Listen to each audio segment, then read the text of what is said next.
मला असं वाटतं की लोकांनी ठरवलं की यावेळी बदल करायचा आहे आणि यावेळी ए.वाय. साहेबांना आमदार बनवायचंच आहे की लोक त्यांना यावेळेस नाराज करणार नाहीत आणि मी असं आवाहन करतो की तुम्ही जास्तीत जास्त संख्येत ए.वाय. साहेबांना मतदान करा. सर नमस्कार. नमस्कार.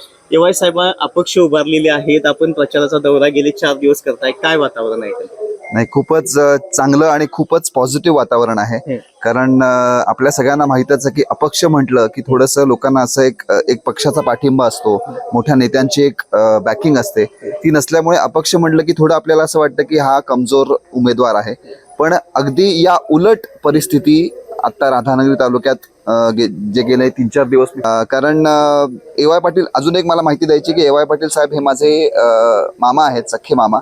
त्यामुळे त्यांच्यासाठी मी खास करून इथे आलेलो आहे आणि वातावरण खूपच चांगलं आहे, खूपच पॉझिटिव्ह आहे.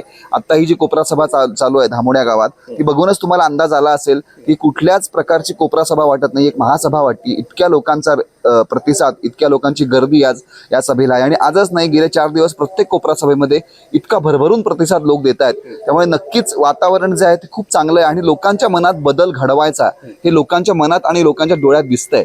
कारण होतं काय की आतापर्यंत गेले 30 वर्ष राधानगरी तालुक्याचा आमदार आतापर्यंत झालेला नाहीये आणि या आधी सुद्धा ज्या आमदारांना आपण संधी दिली आहे त्यांनी ज्या अपेक्षा पूर्ण करायला पाहिजे होत्या लोकांच्या, त्या त्यांनी अजिबात केलेल्या नाहीये. त्यामुळे लोकांच्या मनात असं एकतर 2 गोष्टी आहेत, एकतर बदल करायचा आहे आणि जर बदल करायचा आहे तर मग आपल्याच घरातला आमदार का नाही विधानसभेत पाठवायचा. म्हणून लोकांनी आता ठरवलं की राधानगरीचा आमदार, राधानगरीच्या मातीतला आमदार जर लोक विधानसभेत गेला तर नक्कीच तो आपला प्रश्न खूप स्ट्रॉंगली मांडेल आणि आपले जे काही समस्या आहेत, आपले जे काही प्रॉब्लेम्स आहेत ते तुम्हाला जास्त पद्धतीने, फास्ट पद्धतीने सोडवायला मदत होईल. त्यामुळे लोकांनी, मला असं वाटतं की लोकांनी ठरवलं की यावेळी बदल करायचा आहे आणि यावेळी ए.वाय. साहेबांना आमदार बनवायचंच आहे. काय शेवटचं आव्हान लोकांना आता काय कराल?